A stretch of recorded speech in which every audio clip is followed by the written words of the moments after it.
Eh bien, bonsoir, il est 20 h pétante, donc comme Kant, je suis réglé comme une horloge et donc prêt à démarrer notre stream de ce soir.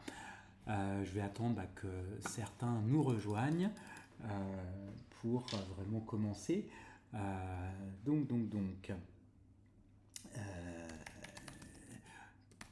donc j'attends de voir un petit peu quand même si certains se connectent. Donc on a un invité. Bienvenue pour ce soir. Bienvenue. Donc j'espère qu'on sera un petit peu plus nombreux. Euh, on va bien voir. Donc j'attends de voir qui nous rejoint. Bonsoir, donc je vois encore deux personnes de plus. Oui, salut Eric. Salut Eric, ravi de te voir ce soir. Salut Viviane, Euh, ravi de te revoir ce soir. Alors, hop. Donc en fait, comme d'habitude, je vais voir avec vous comment a été votre semaine, si vous avez des choses particulières à partager. Pour ma part, forcément, il y en aura. Donc forcément, il y aura des choses. Donc, je vois qu'on a encore deux invités, donc soyez les bienvenus. Bonsoir Rachel. Euh, je disais pour ce soir, en fait, l'idée c'est sur le mémoire, ce sera de parler des entretiens ou des interviews comme production de données. Salut Clément. Donc finalement, qu'est-ce qui fait qu'on peut estimer qu'on produit des données avec les entretiens, à quelles conditions, et puis ce qui fait qu'un entretien peut vraiment être utile ou pas. Ça va être le gros d'aujourd'hui. Et en fait, avant ça, donc je vais, comme chaque fois, hein, vous faire une petite actualité de l'IA avec les quelques éléments qui m'ont vraiment interpellé cette semaine. Et puis, je vais vous donner aussi quelques nouvelles de mon côté, hein, des quelques progrès que j'ai pu faire depuis la semaine dernière. Et oula, donc on commence à être quelques-uns déjà. Soyez tous les bienvenus. Comme je vous le disais la semaine dernière, je vais donner un petit coup d'accélérateur à ma chaîne Twitch.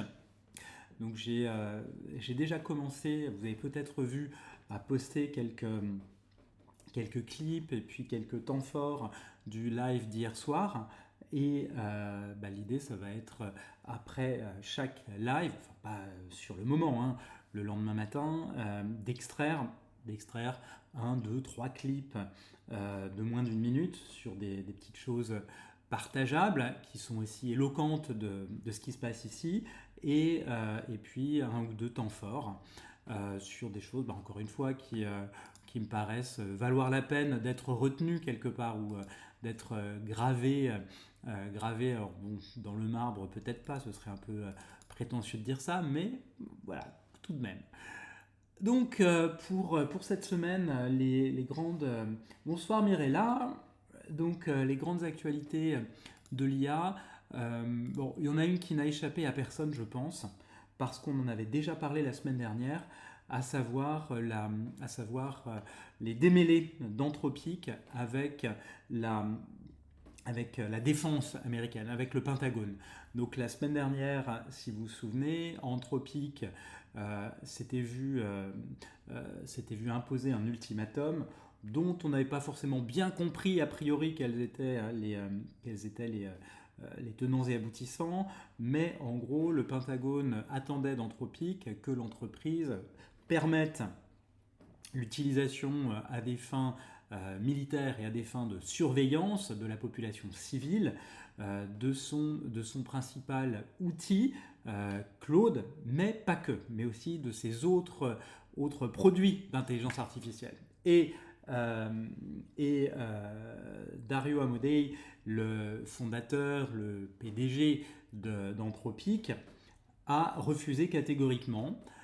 Probablement le Pentagone qu'il cède. Finalement, il n'a toujours pas cédé. Donc, il dans le courant de la semaine dernière, il a été banni du Pentagone. Donc les contrats entre Anthropic et le Pentagone ont été résiliés. N'importe quelle entreprise américaine ou administration américaine traitant de près ou de loin avec oui bonsoir Falta tout 81 donc disais-je tout contrat avec le Pentagone ou avec des entreprises touchant à la défense. Oui, Khadija, bonsoir. J'aurais pas deviné. Merci de décrypter. Tout contrat avec les industries de défense, avec les activités proches de la défense, donc du Pentagone, sont interdites à Anthropic. Ça, c'est la première chose. La deuxième chose qui se profile, alors qui ne s'est pas encore produite, mais la deuxième chose qui se profile, c'est si Anthropic persiste, parce que c'est sans doute ce qui va se produire, c'est progressivement une interdiction de contractualiser avec n'importe quelle administration américaine. Et là, ça risque d'être vraiment compliqué. Mais surtout ce qu'on a vu cette semaine, c'est que il y a eu deux choses. Donc l'une, il y a eu une grosse panne de Claude qui a dû durer 2 jours, je crois, peut-être 3, je ne me souviens plus exactement, mais qui a duré au moins 2 jours. Et un certain nombre de personnes l'ont attribué au fait que Claude avait été victime de son succès suite au refus de son fondateur de se soumettre aux desiderata du Pentagone. Et donc, quelque part, les désinstallations massives de ChatGPT et les installations massives consécutives de Claude auraient conduit à une saturation des infrastructures, du réseau et à une panne. C'est possible, mais ce qu'il faut aussi avoir à l'esprit, c'est que le Pentagone contractualise également avec Amazon. Amazon qui aujourd'hui est le principal actionnaire d'Anthropic, d'une part. Est-ce possible que ce soit un grand coup de marketing ou pas du tout? Alors là, le coup de marketing, j'y crois pas un seul instant. En tout cas, là, le coup de marketing, ça m'étonnerait. En fait, je pense que, enfin, je vais expliquer dans un instant pourquoi j'y crois pas au coup de marketing. Mais donc Amazon, qui est le premier actionnaire privé d'Anthropic, contractualise avec le Pentagone. Donc Amazon est déjà en situation compliquée vis-à-vis d'Anthropic, et également Anthropic utilise les services d'Amazon, donc Amazon Web Services. Et moi, mon interprétation de tout ça est que le Pentagone a dû faire pression sur Amazon de près ou de loin dans l'idée que Anthropic cédera et en gros en lui coupant l'électricité, grosso modo, en lui montrant ce que ça donnerait s'il n'avait plus accès du tout à Amazon Web Services. Il y a eu donc cette grosse panne. Ce qui est très intéressant, sont 2 choses là-dessus qui se sont passées concomitamment. Et puis après, je vous parlerai de mon interprétation de l'avenir possible. Donc les 2 choses qui se sont passées concomitamment, c'est d'un côté, le soutien qu'a reçu, 3 choses du coup, le soutien qu'a reçu Dario Amodei de la part de Sam Altman, le patron d'OpenAI, qui a contractualisé avec le Pentagone, et là je vais y revenir, le soutien également de Jeff Bezos, le patron d'Amazon, de Mark Zuckerberg et d'un certain nombre des patrons de la tech, qui en fait lui ont dit oui tu as bien fait, tu as eu raison, tiens bon. Donc ça a été une chose. Ce qui s'est passé en même temps, donc la semaine dernière, Viviane, tu avais évoqué le fait que le Pentagone contractualiserait avec OpenAI, mais en même temps que ce serait un peu compliqué et long à mettre en place. En fait, ça n'a pas été si long que ça. OpenAI a signé, donc c'est un contrat à 200 millions de dollars, donc une paille, je dirais, par rapport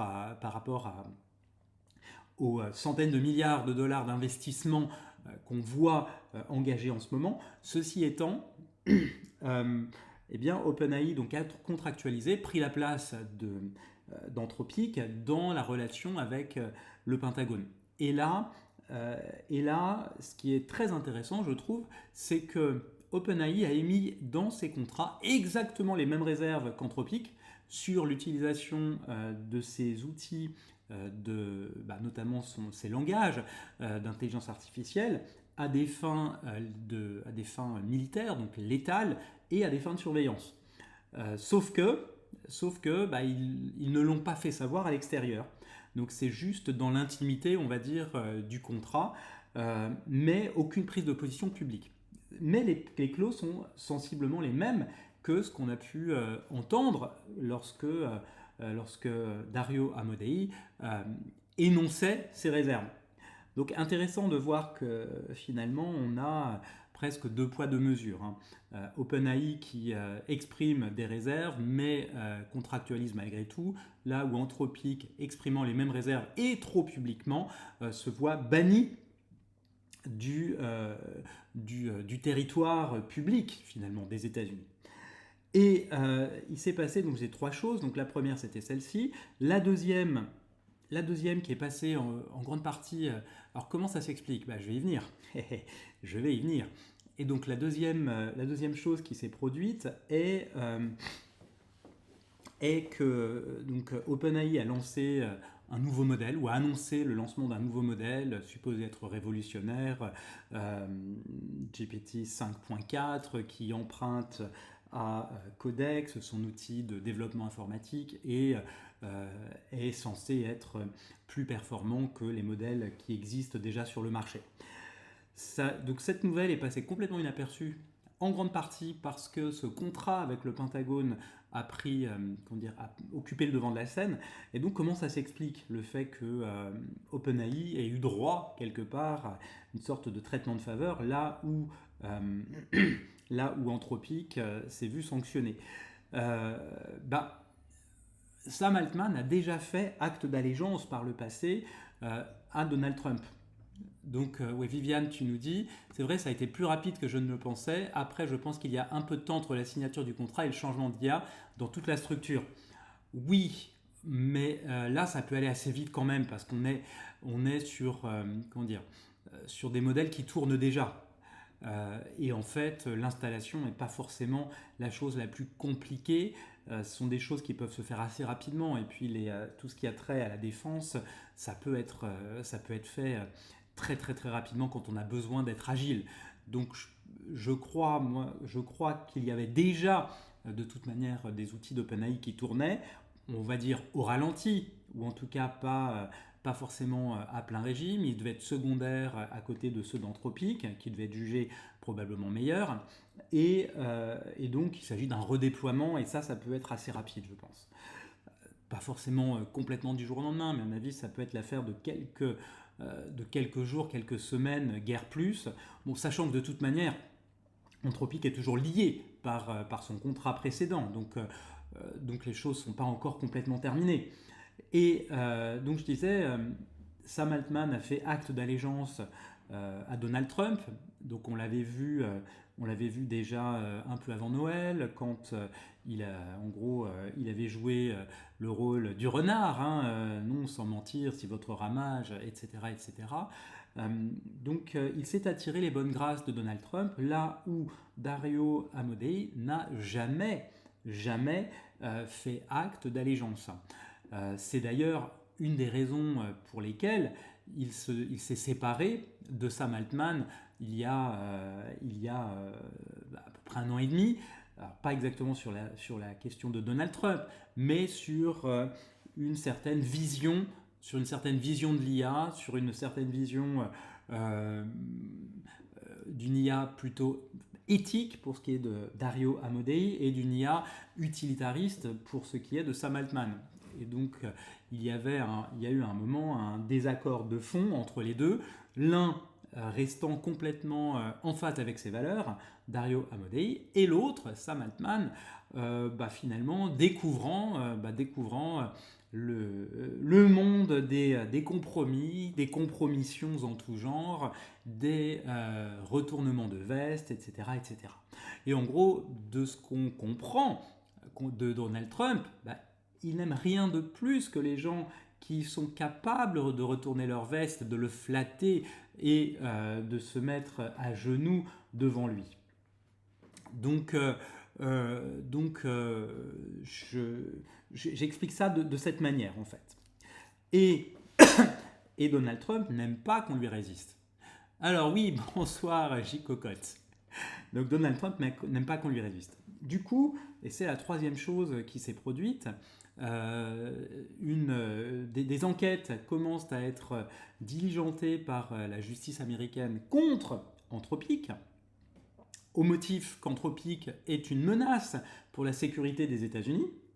Alors, j'ai lu tantôt que la dirigeante de la branche robotique d'OpenAI vient de démissionner. Cela a-t-il un impact ou non? Alors, là, je n'en sais rien. Je ne saurais pas dire si ça va. Alors déjà, si c'est lié, c'est fort possible. Il est fort possible qu'il y ait un lien, mais là, moi, je ne sais pas. Est-ce que ça va avoir un impact alors un impact sur qui, sur quoi? Je ne sais pas. Dit comme ça, je pourrais en parler davantage la semaine prochaine quand j'aurai un petit peu de recul. Là, l'info est trop fraîche pour moi. Et donc, je disais, une enquête a été diligentée, Anthropic étant une menace pour la sécurité des États-Unis. Donc ça, c'est du jamais vu. Hein. C'est vraiment du jamais vu, un truc pareil. Et Anthropic, pour l'instant, n'est pas encore complètement banni des contrats avec l'administration américaine, mais à mon avis, ça ne va pas tarder, parce qu'à partir du moment où une entreprise est une menace pour la sécurité des États-Unis, il n'y a aucune raison que les contrats en cours ne soient pas résiliés. Moyennant quoi? Et là, je vais vous montrer, donc j'ai fait un post LinkedIn cette semaine, vendredi dernier, sur les futurs possibles que je voyais pour Anthropic dans cette histoire. Et donc, je vais partager avec vous mon analyse, ma prospective en la matière, en fait. Là, est-ce que... Ah, est-ce que vous voyez? Ouais, c'est bon. Donc ma prospective en la matière. Donc pour moi, il y a 4 scénarios possibles. Le premier, Amazon, qui aujourd'hui est actionnaire principal d'Anthropic, se retire par nécessité, hein, plus que par envie. Et à ce moment-là, le problème, c'est de vendre quelque chose dont personne ne veut. Trop sulfureux. Imaginez, Anthropic, menace pour la sécurité des États-Unis. Dans ce cas, je ne connais pas beaucoup d'entreprises ayant les reins suffisamment solides pour véritablement racheter Anthropic. Et à ce moment-là, si ça se produit de cette manière, moi, ce que j'anticipe, c'est un déclin d'Anthropic. Donc plus de financement, véritablement, plus de contrats publics. Alors oui, probablement une belle popularité au sein du public, au sein des utilisateurs particuliers. Mais finalement, plus de financement, plus de contrats, donc Anthropic est susceptible de progressivement disparaître. Beaucoup n'y croient pas. Mais pareil, personne ne croyait, il y a 20 ans, à la disparition de Yahoo. Qui aujourd'hui se souvient de Yahoo? Donc, c'est pas impossible. Le deuxième scénario possible, là, Amazon se retire, mais des entreprises européennes, ou une entreprise européenne, rachète Anthropic. Et Anthropic, en gros, se relocalise en Europe. Moi, je verrais bien à ce moment-là en Irlande, qui est le paradis en Europe, et quasiment le paradis sur Terre pour les sièges des grandes sociétés de la tech. Donc, imaginons effectivement, scénario 2, qu'Anthropic s'installe en Europe et devienne société européenne, se fasse racheter par d'autres. Mais la question à ce moment-là, c'est par qui? Qui aurait les reins suffisamment solides pour pouvoir acheter une boîte qui vaut un peu plus de 30 milliards, un peu plus de 30 milliards de dollars aujourd'hui? Pas des masses. Est-ce que Mistral pourrait le faire? Ben non, Mistral, ça représente à peu près le 10e Donc imaginez le tour de table que devrait faire Mistral pour pouvoir racheter Anthropic. Alors je dis Mistral parce que c'est la pépite française et qu'on espère être la pépite européenne de l'IA. Donc admettons, imaginons une sorte de Thalès de l'IA qui se constituerait en Europe, mais à mon avis, ça ne se ferait pas du jour au lendemain. Les montants en jeu sont tels que le tour de table serait compliqué. D'où un troisième scénario possible. Amazon fait l'inverse du premier scénario. Amazon absorbe complètement Anthropic. OPA obligatoire sur Anthropic. Probablement poussé par l'administration américaine, états-unienne. Excuse-moi Viviane, excuse-moi Clément. Et là, donc on se retrouve avec une intégration stratégique. Donc ça veut dire que Amazon rattrape son retard sur l'IA, enfin en matière d'IA. Très bien, donc Amazon se repositionne par rapport à Google, par rapport à OpenAI. OpenAI et Microsoft vont ensemble, hein, donc je ne vais pas dire se repositionne par rapport à Microsoft. Mais là, on se retrouve avec Anthropic, ou Claude, pour ne parler que de Claude, celui qu'on connaît, qui se retrouve aux ordres. Donc Claude, probablement un peu à la Grok, l'IA d'Elon Musk. Alors pas exactement la même chose, mais je dirais Claude qui devient beaucoup moins bon. Alors peut-être très bon sur certains types de tâches, mais beaucoup moins bon et qui perdrait une grande partie de son intérêt pour le public, mais qui resterait intéressant pour un certain nombre d'entreprises, pour un certain nombre de tâches, vraiment sur des choses très, très spécifiques. Quatrième scénario possible, qui semble être celui que le grand public aimerait voir se produire, le statu quo, c'est-à-dire que rien ne bouge. Ok, Anthropic est peut-être banni des États-Unis. Anthropic peut-être est une menace pour la sécurité des États-Unis. Anthropic va peut-être perdre du financement, mais Anthropic continuera d'exister, on continuera d'utiliser, tout le monde sera content. Bon, très personnellement, moi, je ne crois absolument pas dans la réalité du scénario 4. Alors, à très court terme, oui, évidemment, la disparition d'Anthropic, si elle se produit, ce ne sera pas l'affaire de jours, ce sera peut-être l'affaire de quelques semaines ou quelques mois, comme Yahoo n'a pas disparu en quelques jours. Donc le scénario 4, moi j'y crois pas.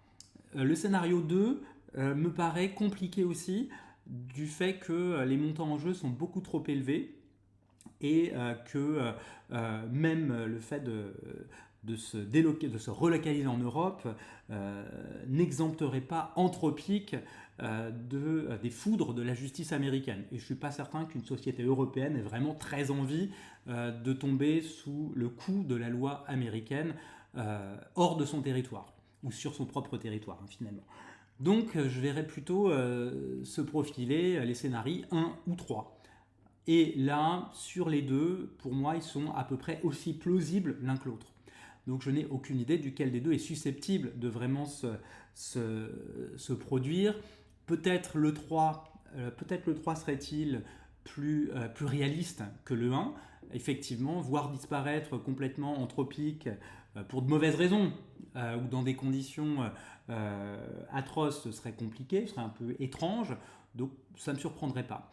Et j'ai oublié de préciser une chose, dans le cadre du scénario 3, ce qui serait tout à fait plausible, dans le cadre d'une intégration stratégique et d'une mise au pas, ce serait le fait que l'entreprise se sépare de son dirigeant, comme on l'a vu à plusieurs reprises, à commencer par Steve Jobs pour Apple, qui a été remercié après avoir fondé l'entreprise, après l'avoir menée sur les chemins du succès pendant un moment, il a fini par être licencié. Bon, il est revenu.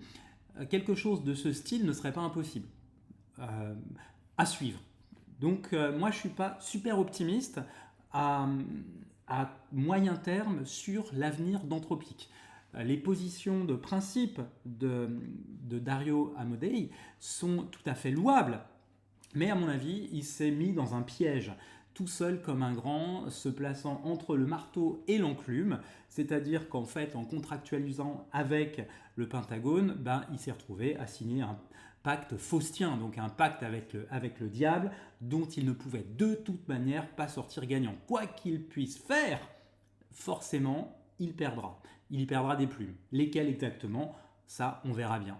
Donc pour moi, les grosses nouvelles de la semaine en matière d'IA, c'était ça. Alors après, il y a eu d'autres petites choses, mais qui, à mon avis, étaient relativement microscopiques par rapport à ça. Par exemple, une entreprise française qui s'appelle Pascal, avec un Q, qui est spécialisée dans l'informatique quantique, qui a fait beaucoup de progrès en la matière, a pu s'introduire en bourse et sur les bourses de New York et de Paris. Donc c'est suffisamment rare comme situation pour être en temps ordinaire mis en avant dans les médias. Là, c'est passé quasiment inaperçu. On a pu voir vaguement un entrefilet dans les échos, guère plus. C'est donc dire si l'actualité du moment c'est anthropique. Donc je ne veux pas me faire prophète de mauvais augure, je ne veux pas être un annonciateur de mauvaises nouvelles concernant Anthropique, mais voilà, moi j'y crois assez peu. Et effectivement, Viviane, tu as raison, tout est menace pour la sécurité des États-Unis, selon Donald Trump, à partir du moment où on lui résiste. Donc à partir du moment où on ne cède pas, on devient une menace. Et quelque part, un Sam Altman, un Jeff Bezos l'ont très bien compris, avec ce qu'on pourrait voir comme une forme de cynisme, quelque part. Donc ça, c'est pour l'actualité de la semaine. En gros, les grands traits, bien sûr. Ensuite, donc mon actualité, les progrès que j'ai faits dans mon odyssée sont les suivants. Donc j'ai eu pas mal de rencontres cette semaine. Pas mal de rencontres et j'ai pu alors j'essaye de bien tout reconstituer, donc j'ai pu faire plusieurs démos, donc j'en ai fait 5 la semaine dernière, 5 ou 6, je me souviens plus, 5 ou 6, dont 4 vendredi, avec 3 écoles différentes, plus un gros prescripteur pour les universités. Dans à peu près tous les cas, il y a eu un vrai engouement, un vrai intérêt pour les différents outils, et donc l'envie d'aller plus loin. Alors est-ce que ça va se matérialiser? On verra. Mais en tout cas, jusqu'à présent, vraiment des choses très très prometteuses. Donc je discutais avec quelqu'un, alors c'était assez ironique quelque part, quelqu'un qui m'était recommandé par un ami, qui est peut-être là ce soir d'ailleurs, je ne sais pas. Et il se trouve que la personne que j'ai rencontrée lui-même fait donc il a une école, mais aussi un fonds d'investissement dans la technologie, et il fait un doctorat avec un autre copain à moi qui justement m'ouvre aussi des portes. Et donc Jean-Baptiste, avec qui j'ai discuté longuement, j'avais discuté avec lui la semaine dernière assez longuement, puis vendredi matin assez longuement aussi, jusqu'à ce qu'on soit chacun rattrapé par un rendez-vous. Donc lui est tombé vraiment en pamoison devant mes outils et me dit oui mais ça va, c'est vachement intéressant, ça va être super addictif en plus, je vois tout de suite comment ça peut marcher, etc.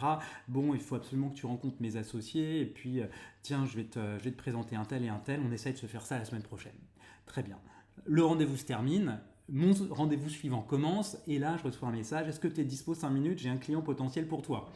Comme quoi ça n'aura pas traîné. Bah non, j'étais malheureusement pas dispo sur le coup. Je me suis senti un petit peu bête, quoi, en me disant merde alors. Bon, mais le rendez-vous suivant était tout aussi intéressant ou prometteur. C'était avec quelqu'un qui a un poste stratégique dans le monde universitaire français et qui effectivement me disait oui, tes outils, et notamment Bioteam sur la détection des utilisations des IA, a plus qu'un avenir chez nous. Nous, on est désemparés, on ne sait pas comment appréhender le problème, donc bien sûr. J'ai aussi évoqué d'autres projets sur lesquels je m'apprête à travailler, à savoir un outil de validation des syllabies, mais aussi un outil plus technique, mais de saisie automatique des notes à partir des copies d'examen. Et là, il me dit pareil, oui, ça super intéressant pour nous. Et nous, on a un autre problème en plus. Moi, j'ai même pas eu à poser de questions, hein. Il me dit, nous, on a en plus un autre problème à l'université, c'est qu'on a des systèmes informatiques qui ne communiquent pas entre eux. Donc, une fois que la note est saisie quelque part, elle est transmise à personne. Et donc il y a des pertes qui sont là, il y a de grosses poches d'inefficacité. Donc oui, si tu es en mesure de résoudre ces problèmes, on est preneur. Et quand il dit nous, c'est pas que mon université, ce sont les universités. Bon, bah génial. Alors, c'est pas fait, hein. Et là, avec l'université, de toute manière, on est sur des discussions, enfin des processus décisionnels super longs, hein. C'est-à-dire que là, on est aux prémices d'une discussion qui peut durer 1 an, peut-être 1 an et demi. Donc, je me fais pas d'illusions. En tout cas, je suis très content. Ça, c'est une jolie victoire pour moi de voir que cette porte s'ouvre.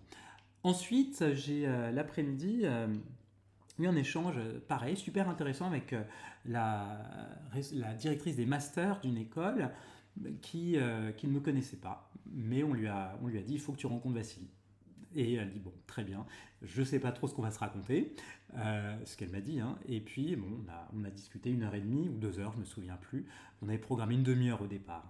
Et bon, je lui explique sur quoi je travaille, elle me demande de voir un peu ce que je fais, je lui montre mes outils, et là pareil, elle tombe amoureuse des outils, et me dit oui, il faut absolument qu'on trouve moyen de les intégrer dans notre programme.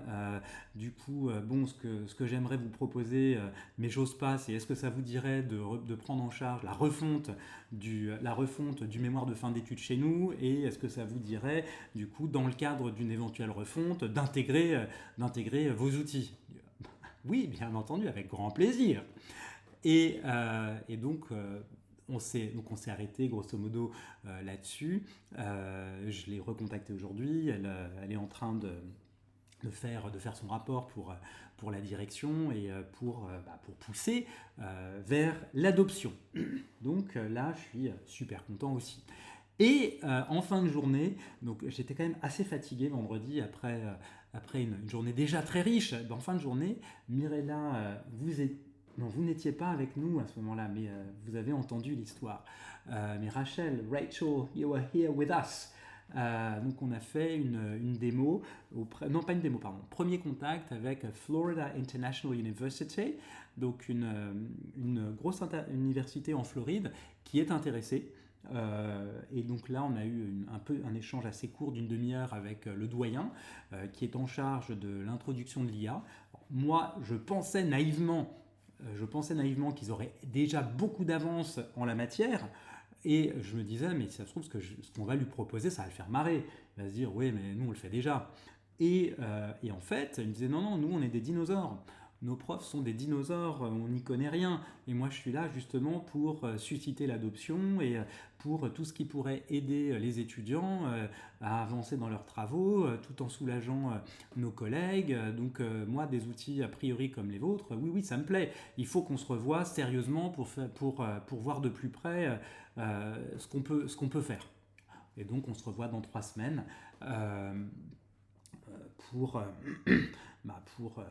pour une démo en douceur et pour une discussion sur une projection un peu plus poussée dans les outils. Donc là, moi, je suis très très très content. Tout ça est très prometteur.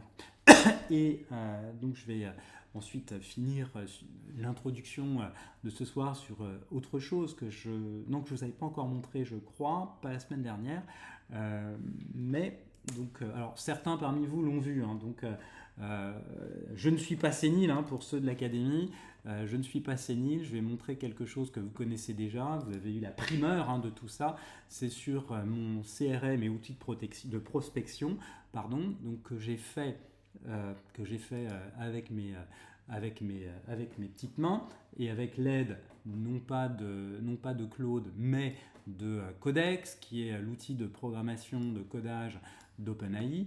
Donc vous voyez, c'est une vraie appli, hein, que j'ai, hein. Donc c'est une vraie appli avec les mêmes menus que n'importe quelle appli que vous trouvez sur un Mac, et j'ai fait la même version pour Windows qui, j'entre pas dans le détail parce que le détail n'est pas intéressant ici. Mais là où je suis très très content, c'est que j'ai réussi à le connecter en gros à la base de données d'entreprise de l'INSEE, qui est une base de données publique avec des données fiables. Et j'ai pu donc récupérer le numéro de SIRET, qui est en gros le numéro d'identité de l'entreprise, et le numéro de TVA intracommunautaire, et récupérer ainsi toutes les entreprises publiques ou privées qui touchent à l'enseignement supérieur de près ou de loin. Et donc là, j'en ai un peu plus de 30 000. L'idée ensuite, c'est à partir de ça, de connecter un autre outil là qui est payant pour le coup, à le connecter pour récupérer les coordonnées des dirigeants. Donc là, j'ai des noms de dirigeants, mais qui sont les mandataires sociaux, pas forcément les vrais décideurs. Et donc mon idée, c'est une fois que j'aurai récupéré les coordonnées des décideurs, donc sur les 30 000, donc je pourrais avoir ma base de contacts ici prête à l'emploi. Donc là, j'ai ici pour Early Markets Group, c'est l'EM Lyon, donc j'ai Mark Smith, et donc j'ai ses coordonnées, etc., etc. Et donc ça, je pourrais l'automatiser pour toutes, en commençant par la France, et puis après, l'idée, c'est progressivement d'élargir au reste, au reste du monde qui m'intéresse. Merci beaucoup, Eric, pour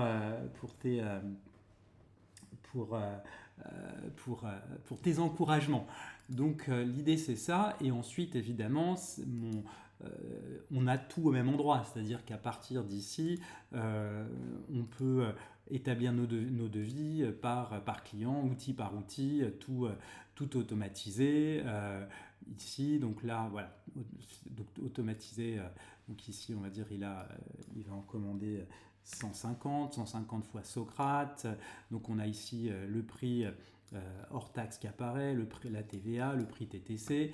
Bon, jusque-là, rien de très original, mais le fait est que tout ça est complètement automatisé. La base client vient s'alimenter d'elle-même, puis une fois qu'on a tout ça, on peut suivre où on en est de la discussion avec chaque client, et au bout du compte, émettre et envoyer la facture, et très important pour moi, envoyer à notre expert comptable toutes nos données comptables au format de son propre logiciel. Donc combien de temps ça m'a pris pour réaliser cet outil? Alors, en fait, ce qui m'a pris du temps, ça a été d'abord de le concevoir, c'est-à-dire de concevoir ce que je voulais y mettre et comment je voulais qu'il fonctionne. Au début, j'étais pas complètement clair. C'est-à-dire que je voulais un CRM, donc Customer Relations Management. Je voulais donc un outil qui me permette d'avoir effectivement mes contacts, mes devis, mes factures au même endroit. Ça, c'était la première chose. J'étais parti d'abord sur un fichier Excel super simple, et je me suis dit, bon, quand on fait de l'IA, c'est quand même un peu couillon de faire encore toutes ces choses à la main, là où d'abord il existe déjà plein d'outils. Je prétends pas avoir réinventé l'eau chaude, j'ai fait un truc pour mes propres besoins, et donc ce qui m'a pris du temps, ça a été vraiment d'être au clair sur ce que je voulais. Ça a été vraiment ça. Et puis ensuite moi j'ai donc utilisé Codex. Donc Codex, qui est, pour ceux qui ne connaissent pas ce logiciel, qui va s'ouvrir, qui est le logiciel donc de développement informatique d'OpenAI. Et donc moi, sur Codex, je lui ai fait d'abord un prompt assez léger, lui disant, j'ai déjà donné, j'ai fait un prompt avec un cahier des charges pour lequel je me suis aidé en grande partie de ChatGPT, non pas parce que c'est ChatGPT, mais parce que ChatGPT connaît tout mon historique avec notre projet d'entreprise, donc les différentes dimensions, et donc je me suis fait aider de ChatGPT pour cadrer l'architecture de l'outil avec mes besoins et mes envies, parce que mes envies comptent aussi. Il n'y a pas que les besoins, mais aussi comment j'avais envie que que ça tourne et à quoi j'ai envie que ça ressemble en fait. Donc ça a finalement pas été ça. Voilà, c'est surtout ça, on va dire le prompt qui a été un peu long, le prompt qui a été un petit peu long à élaborer, savoir ce que je voulais exactement comme livrable, ce que je voulais comme type d'intégration, etc., etc. Et puis après, donc ça a été relativement vite. Après, donc j'ai commencé ça il y a peut-être 2 ou 3 semaines, je me souviens plus. J'ai eu une première version que j'ai même pas ouverte à l'époque, que j'avais même pas ouverte parce que j'étais happé par d'autres choses et puis je l'ai oublié. En fait, très clairement, très sincèrement, j'avais complètement oublié que j'avais travaillé sur ce truc. Et puis la semaine dernière, donc pour ceux de l'IApreneur Academy, l'IApreneur Academy, c'est l'endroit où moi j'ai appris à avancer très vite sur l'IA, où j'ai rencontré des gens formidables, dont certains sont parmi nous ce soir. Et donc dans l'académie, on a un certain nombre de rencontres hebdomadaires et sur le mois de mars, un challenge qui est d'obtenir à la fin du mois le premier oui et idéalement le premier contrat signé. Et ça veut dire qu'il faut se mettre en ordre de marche. Et moi, le lancement du challenge, c'était donc lundi dernier, le lancement du challenge m'a donné un très grand coup de fouet. C'est-à-dire que la préparation du challenge m'a donné un énorme coup de fouet. Et là, je me suis dit, oui, je ne peux pas me contenter d'avoir juste mon misérable fichier Excel, d'aller faire éventuellement de la prospection à la main, de simplement me contenter de mes réseaux et des gens qui ont de la sympathie à mon égard. Il va falloir que je me frotte aussi à la réalité du marché, quoi, être je ne vais pas dire un vendeur de tapis parce que j'espère vendre autre chose que des tapis, mais en tout cas, j'avais pas envie, franchement, jusqu'à ce que ce challenge soit lancé. Et là, pour te répondre, du coup, Khadija, en fait, j'y ai passé un week-end et demi à temps plein. Donc, quand je dis à temps plein, ça veut dire entre 14 et 18 heures par jour.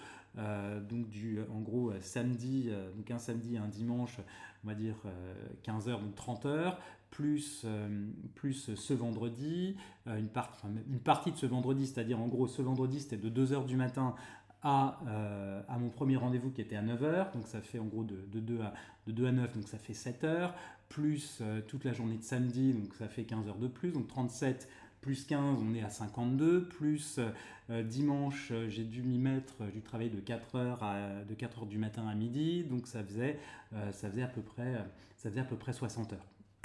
Donc j'ai passé à peu près 60 heures à temps plein dessus et avec de très longues, c'est ça qui est je pense la clé, avec de très longues plages où je pouvais vraiment travailler dessus, suivre ce que faisait Codex, tester des versions, enlever des choses, en rajouter. Là, je ne suis pas encore complètement satisfait, mais dans l'ensemble, ça a de la gueule et ça ressemble plutôt à ce que je voulais. Donc j'espère que ça répond à ta question, Khadija, sur le temps que ça m'a pris. Alors désolé pour l'explication un peu longue, mais si j'avais juste dit voilà, ça m'a pris tant d'heures, je pense que ça n'aurait pas été suffisamment explicite sur le travail réel et le cheminement. Donc ça c'est pour cette semaine. Donc finalement une semaine assez riche. Et puis la suivante, celle qui a commencé aujourd'hui, comme toutes les semaines, j'ai l'impression, c'est rigolo, commence sur un lundi un peu calme.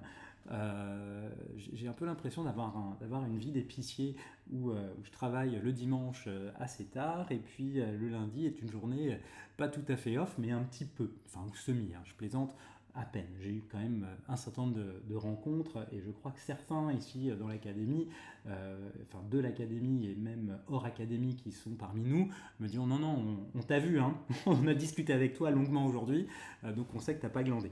Mais c'était une journée un peu plus reposante quand même. Donc ça, c'était pour l'actualité et de la semaine sur l'IA et puis la mienne. Et donc maintenant, moi, je vais attaquer ce qui était le thème du jour pour ceux qui sont intéressés par des questions concernant le mémoire de fin d'études et la thèse. Là, c'est sur les entretiens comme production de données.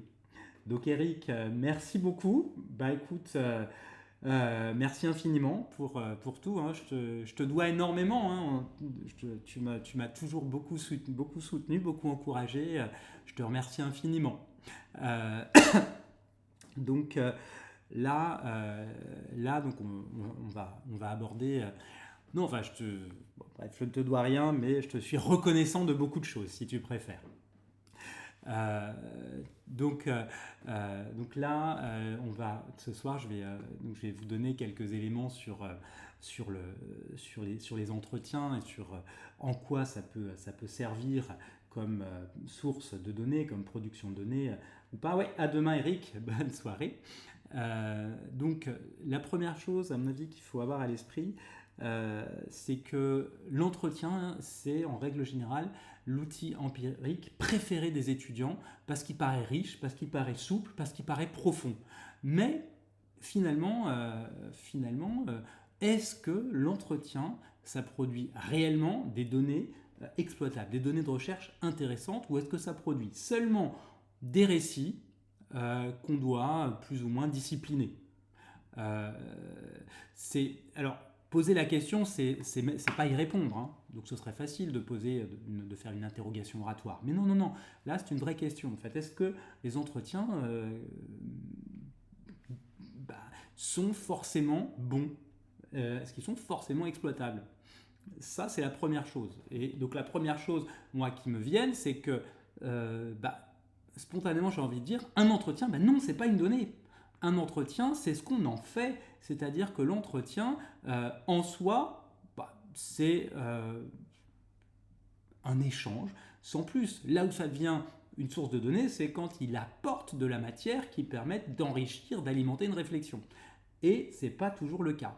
Donc, ce que je vais faire, c'est que je vais vous montrer quelques éléments d'entretien, enfin d'interview, sur YouTube.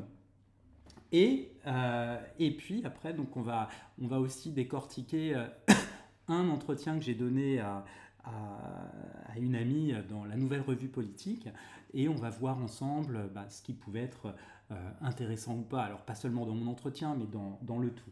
Donc Viviane, tu dis, je me souviens qu'une de mes camarades à l'époque s'était faite recadrer parce qu'elle s'était laissée emporter par l'empathie envers ses interviewés au fil du temps. Oui, donc effectivement, ça c'est une chose qu'on avait vue la semaine dernière, si je me souviens bien. C'était le biais d'empathie lorsqu'on a une relation de confiance très poussée avec les personnes qu'on rencontre, voire une fraternité ou une sororité qui se développe. Oui, il peut y avoir une sorte de biais, disait Gemini, si vous vous souvenez, et ça peut poser quelques difficultés. On est d'accord là-dessus. Alors, je vais vous montrer quand même quelques extraits d'entretien. Là, ça va être des choses sur YouTube. On va commenter la qualité scientifique, finalement, ce que ça peut apporter à un mémoire ou pas, ou à une thèse. Et ensuite, je vous montre, on décortiquera un petit peu autrement, enfin encore autre chose. Alors là, ici, il s'agit d'une interview de David Linard, maire de Cannes et président de l'Association des maires de France, avec Jean-Jacques Bourdin. Donc, je ne vais pas vous la mettre en entier, elle dure 58 secondes, mais vous allez voir, en quelques secondes, on a compris, je crois. Et après, on passera à la suite. La star est... Pour le coup, je trouve qu'il a complètement raison dans ce qu'il a fait. C'est-à-dire qu'il doit mener une politique et respecter les élus à l'Assemblée nationale. Donc blablabla. Jusqu'à présent, on ne sait pas forcément de qui il parle. Bon, j'imagine qu'il doit s'agir du président de la République. Excusez-moi de l'appeler le président de la République et de ne pas l'appeler par son nom. Donc j'imagine que lui, oui, il doit respecter les élus de la République. Ok, Le ministre de l'économie, j'ai entendu sa déclaration, commence par dire que la chose donc raté, c'était le ministre de l'économie. est juste, lui dit, en parlant des députés LFI, qui sont, enfin moi LFI, une grande partie de LFI, pour moi, a franchi la ligne, Alors regardez, 22 secondes pour ne rien dire. Donc là, 22 secondes d'entretien, Jean-Jacques Bourdin a dû poser une question, et là David Linard parle en 22 secondes. Est-ce qu'on sait ce qu'il a dit ? Absolument pas. Moi, je n'en ai pas la moindre idée. Et l'entretien a dû durer 20 minutes comme ça.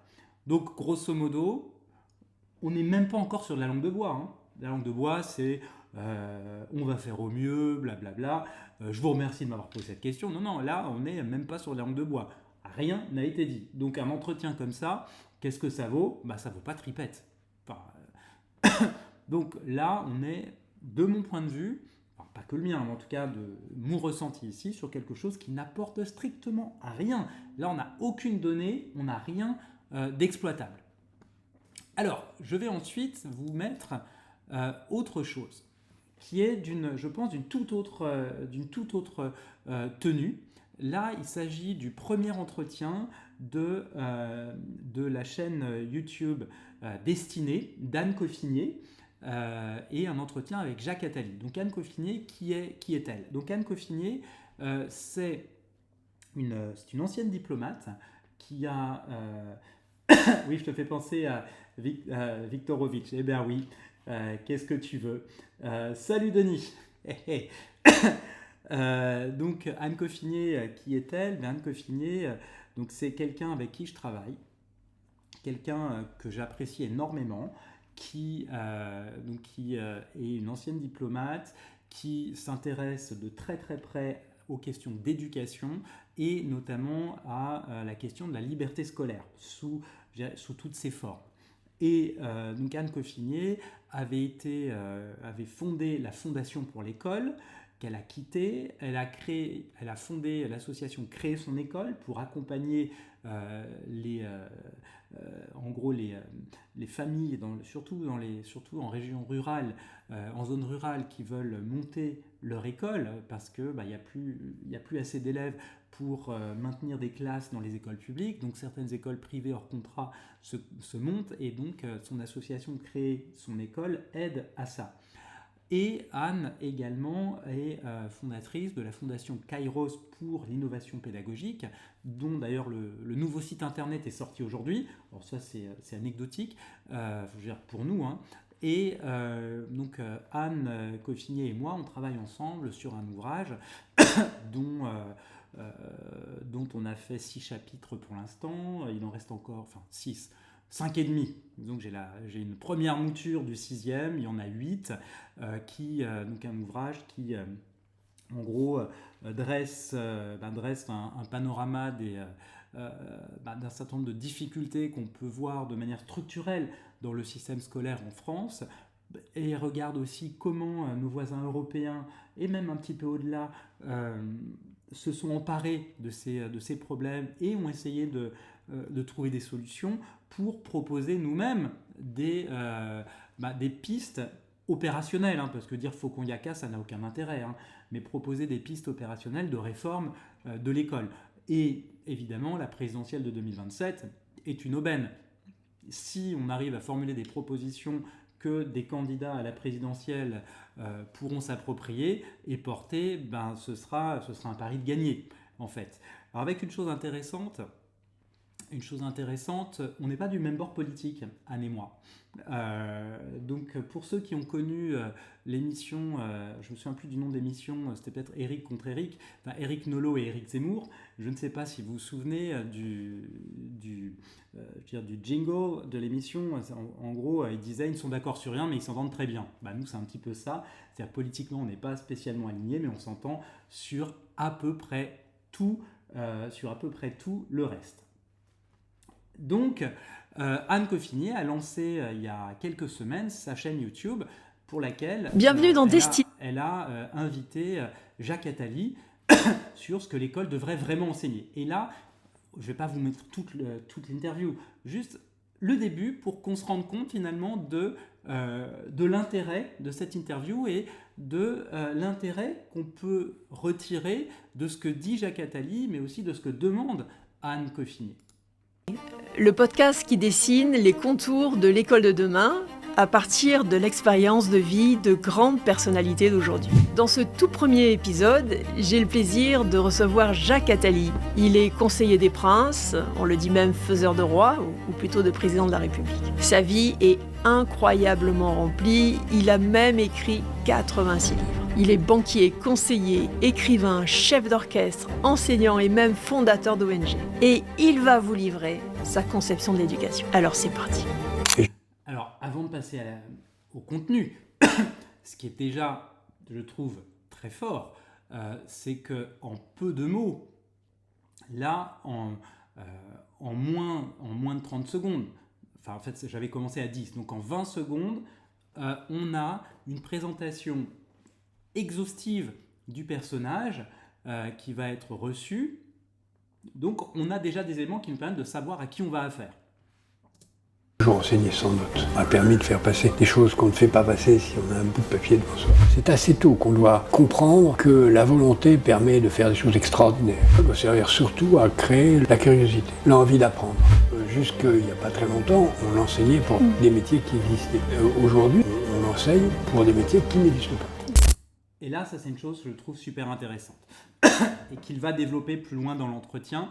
Là, il pose les jalons de la discussion, disant jusqu'à présent, l'école formait à des métiers qui existaient. Maintenant, l'école doit former à des métiers qui n'existent pas encore. Donc, ça va soulever plein de questions. Qu'est-ce qu'on enseigne, etc., etc. Donc là, de mon point de vue, il commence déjà à poser des jalons. Et on va reprendre encore quelques... Bonjour Jacques Attali, je suis très heureuse de pouvoir vous poser mes questions sur l'éducation. Ça fait assez longtemps que j'en rêve, pour tout vous dire. Et je vais vous poser une question très simple. Vous avez enseigné dès l'âge de 25 ans, vous avez enseigné Sciences Éco à Polytechnique pendant 17 ans, mais aussi à Dauphine et dans bien d'autres endroits, pour Échaussée notamment. Quel est de toute votre vie, toute votre éducation, le professeur qui vous a vraiment marqué et peut-être qui vous a inspiré dans votre propre enseignement? Donc là, de mon point de vue, on a ici une très bonne question parce qu'on a une question qui est une question personnelle et qui n'appelle pas à une réponse qui sera de la langue de bois, qui n'appelle pas à une réponse à la David Linard. Ici, Jacques Attali soit dira je ne peux pas répondre, j'y ai pas pensé, ce qui m'étonnerait, ou bien ça ne vous regarde pas, ce qui m'étonnerait aussi, ou bien il donnera une réponse vraiment authentique. Et s'il nous donne une réponse authentique, c'est gagné, c'est qu'on a déjà des éléments de fond qui vont nous permettre d'avoir de la donnée pour... C'est sans aucun doute Laurent Schwartz, qui était un professeur de mathématiques à Polytechnique, qui était un très grand mathématicien et en même temps qu'un extraordinaire pédagogue, et qui nous enseignait ce qu'il était en train de trouver en même temps, avec un talent pédagogique extraordinaire, assez trompeur d'ailleurs, parce qu'on sortait de son cours en ayant trouvé ça très facile, puis après on se replongeait dans le cours écrit et c'était moins simple. Bon, je vais pas vous mettre le tout, mais ce que je trouve très intéressant ici, la question, est-ce qu'il y a un professeur dont les enseignements vous ont particulièrement marqué?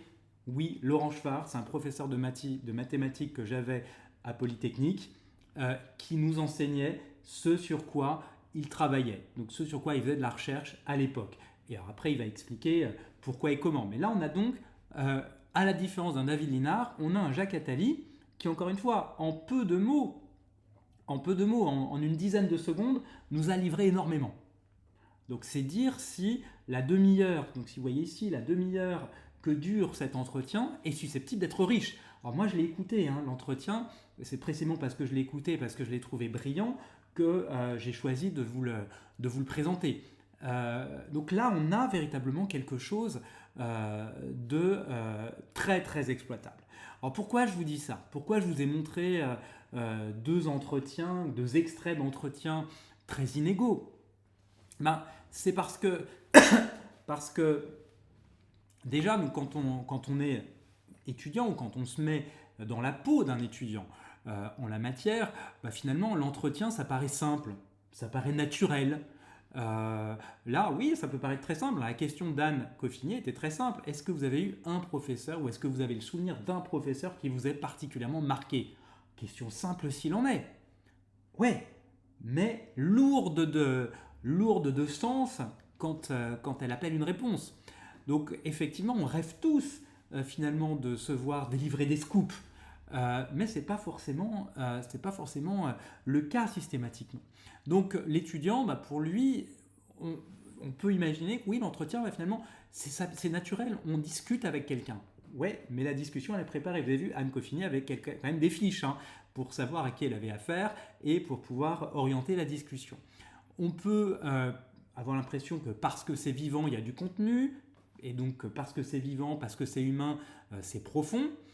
Et ça peut donner l'impression également d'avoir un accès direct à la vérité de terrain, notamment repenser à l'entretien avec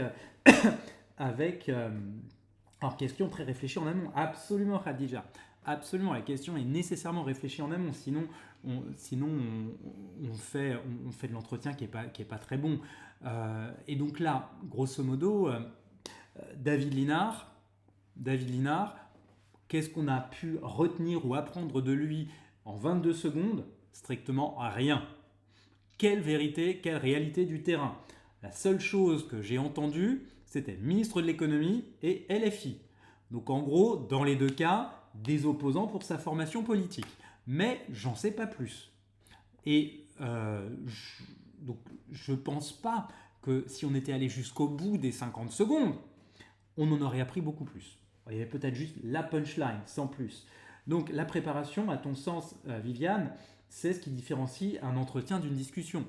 Oui, c'est vrai.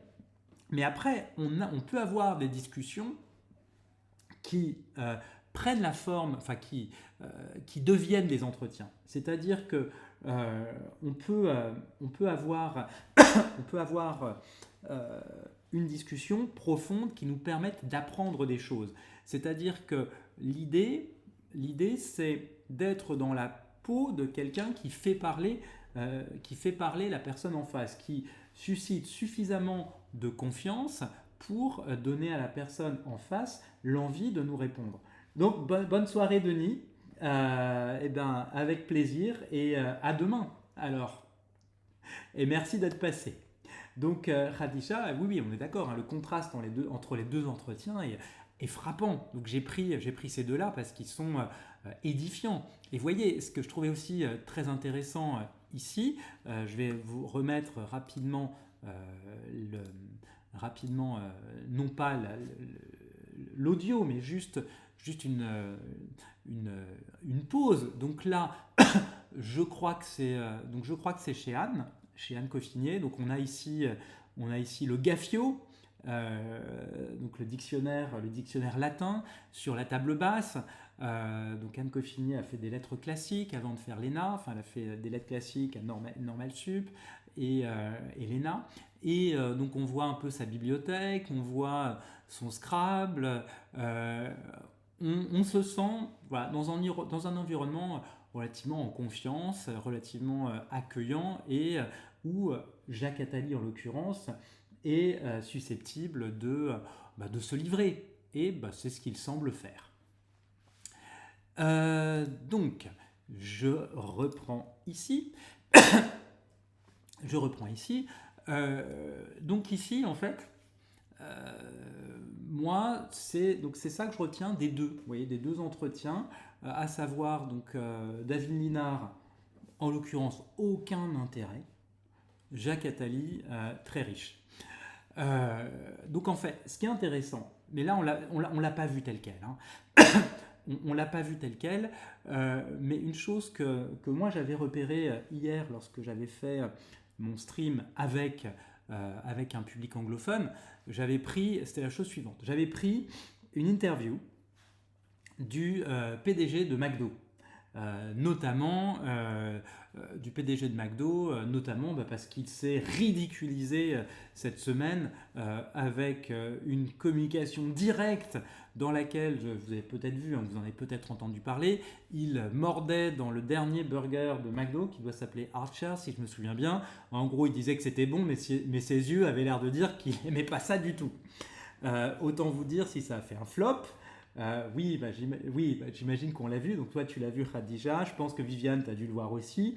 Il s'est fait ridiculiser par Burger King et par Wendy's. Donc ces deux principaux concurrents dont je crois le PDG disait oui, nous, nos hamburgers, on les aime pour de vrai.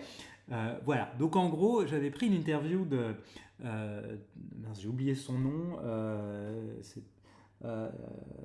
J'ai oublié, bon, c'est pas grave, son nom m'échappe.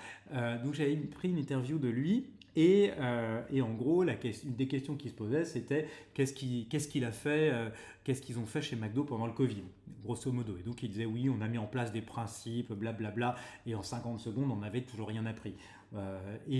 Après, on se rendait compte progressivement qu'il réécrivait un peu l'histoire, quoi. Et puis... Donc ce qu'on constate très souvent dans les entretiens, c'est toujours le risque. C'est que les gens vous racontent des histoires, pas forcément des mécanismes. Ils vous racontent l'histoire qu'ils ont envie qu'on écrive sur eux, plus que l'histoire telle qu'ils l'ont véritablement vécue à l'époque. Ça, c'est ce qui se produit le plus souvent. Donc, un entretien, a priori, ne porte pas en lui les germes de l'authenticité. Ça ne veut pas dire qu'il ne faut pas en faire. Non, ça veut dire qu'il faut ne pas se leurrer, qu'il ne faut pas se laisser abuser. Mirella, vous étiez là hier soir, donc vous avez vu hier l'entretien en question, qui était quand même rigolo. Et puis les vôtres sont dignes, pour moi, de ceux d'Anne Coffinier, avec les femmes dirigeantes et co-dirigeantes que vous rencontrez. Pour moi, ce qui est très fort, c'est que vous instaurez un climat de confiance et vous les laissez parler d'elles autour des grandes questions que vous leur posez. Et c'est ainsi que moi j'ai été bluffé, vraiment, avec Mirella. Il y a 2 semaines ou 3 semaines, on était avec Anne Coffinier, on prenait un café tous les trois. Mirella, donc je les présentais l'une à l'autre pour que Mirella puisse prendre rendez-vous avec elle pour un entretien. Et là, j'ai été scotché. Mirella a posé 2-3 questions et Anne s'est livrée. Lui a dit des choses que je crois elle n'avait pas vraiment dites auparavant à qui que ce soit de manière aussi explicite. Et on était vraiment dans quelque chose qui là relevait du témoignage authentique et pas de l'histoire pour se positionner ou pour faire bien, quoi. Donc moi j'étais vraiment scotché. C'était d'une authenticité rare. Et là, ce qui est important, c'est que finalement, c'est pas l'entretien en lui-même qui est bon ou mauvais. Ce sont 2 choses. L'entretien, c'est la rencontre de la personne qui pose les questions et qui sait poser les bonnes questions, qui sait mettre en confiance et susciter des réponses, et de la personne qui va répondre et qui va donner de vraies réponses. C'est ça qui fait un bon entretien au final. Alors, moi, je vais maintenant vous montrer autre chose. Alors, pas spécialement... donc, c'est dommage le manque d'authenticité. Oui, c'est vrai, ça en dit long sur la confiance qu'il peut y avoir dans les uns et les autres. On est bien d'accord. Entièrement d'accord avec toi là-dessus. C'est dommage parce que également le public finalement n'y croit plus tellement à ces entretiens. Moi, je me souviens d'une chose quand j'étais petit. Et là, je parle sous contrôle de ceux qui m'ont connu depuis au moins 35 ans. Donc là, je pense à Clément, je pense à J. Cocotte également, donc ça fait 45, mais Clément 35 ans. Moi, je me suis toujours intéressé aux interviews politiques. Depuis le CM1, je regardais toutes les interviews politiques qui pouvaient passer à la télé. Je lisais tous les ouvrages écrits par des élus, enfin par des politiques. Et à chaque fois, j'en tirais des choses. Bernard Tapie, mais exactement, absolument Clément. Bernard Tapie. Et à chaque fois, il y avait des choses. On en tirait des choses. On apprenait des choses. Alors, je ne vais pas parler d'authenticité pour autant, mais on apprenait plein de choses. Et aujourd'hui, David Linard nous a montré que c'était différent. Et donc, je comprends aussi qu'avec des entretiens aussi pauvres, eh bien, on ait finalement une méfiance, une défiance à l'égard de la parole publique. Je comprends que quand on n'ose pas poser des questions, ou lorsqu'on ne sait pas poser des questions, finalement, on ne suscite pas de vraies réponses. Et je comprends également que lorsqu'on a quelqu'un en face de soi qui ne donne pas de réponse, eh bien, on n'ait aucun intérêt à l'écouter. Et du coup, si lui, on n'écoute pas, pourquoi est-ce qu'on écouterait davantage quelqu'un d'autre ? Et donc, moi, est-ce que je n'ai jamais fait de politique ? Alors, je vais y venir. Et je disais que président c'est nul, Premier ministre, c'est celui qui est important. Ouais, bravo Clément. Donc, alors, là, il y a une private joke qu'il va falloir que je décrypte pour tout le monde. Et ça va répondre en partie à ta question, Khadija. Quand j'étais en CM2, l'inspecteur est venu dans ma classe, et en fait a posé les questions que pose un inspecteur à des mouflettes de 8-9 ans, quoi, hein. Qu'est-ce que tu veux faire plus tard ? Donc il y en a une qui voulait être chanteuse, il y en a une qui voulait être coiffeuse, un qui voulait être médecin, et moi je voulais être Premier ministre. Et il me dit, Premier ministre, ah bon, et pourquoi pas président de la République ? On était à l'époque après on était sur la fin de on était juste après la réélection de Mitterrand, 88. Donc on sortait de la cohabitation Chirac-Mitterrand, 86-88. Donc Premier ministre et pourquoi pas président de la République ? Je lui dis, en cas de cohabitation, le président de la République n'a pas le pouvoir, c'est le Premier ministre. Moi, ce qui m'intéresse, c'est le pouvoir. Donc, effectivement, voilà la private joke décryptée. Et donc, Khadija, est-ce que moi, je n'ai jamais fait de politique ? Moi, je n'aurais jamais demandé mieux que d'en faire. C'est la politique qui n'a pas forcément voulu de moi. Donc, pour être très clair, moi, j'ai un engagement politique de très longue date.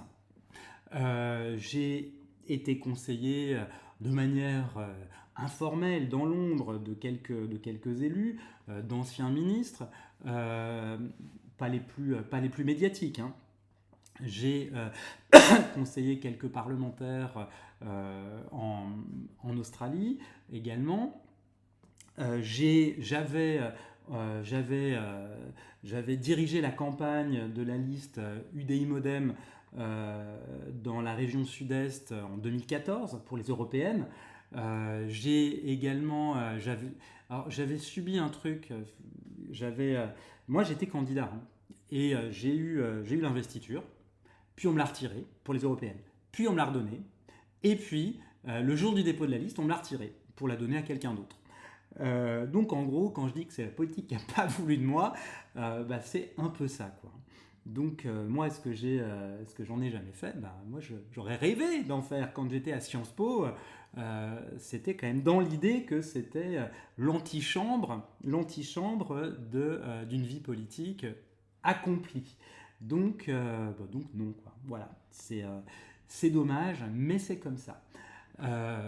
Aujourd'hui, ça ne m'empêche pas de continuer d'avoir des activités différentes, en fait, qui passent pas forcément par l'élection, mais plutôt par la participation au débat public, la prise de parole sur des sujets de société. J'ai beaucoup publié dans la presse à une époque.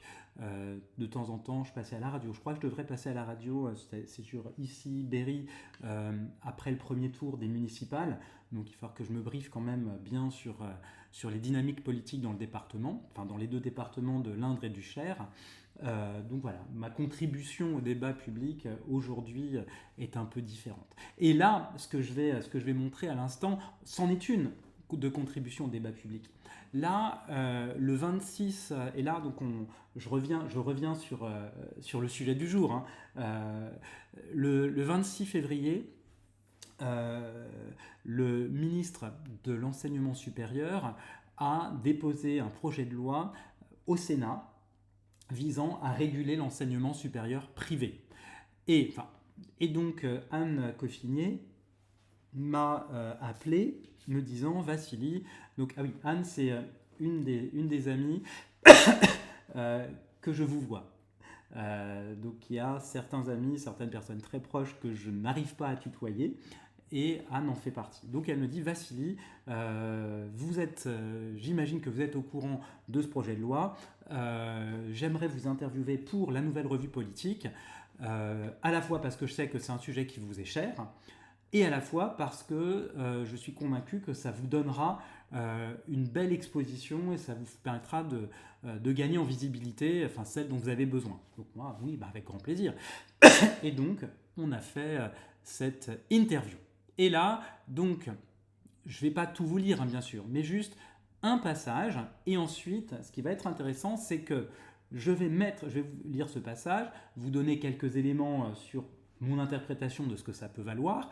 Et ensuite, j'ai un prompt qui nous permettra d'évaluer l'utilité de ce passage d'interview. Donc en gros, est-ce que ça apporte des choses ou pas forcément.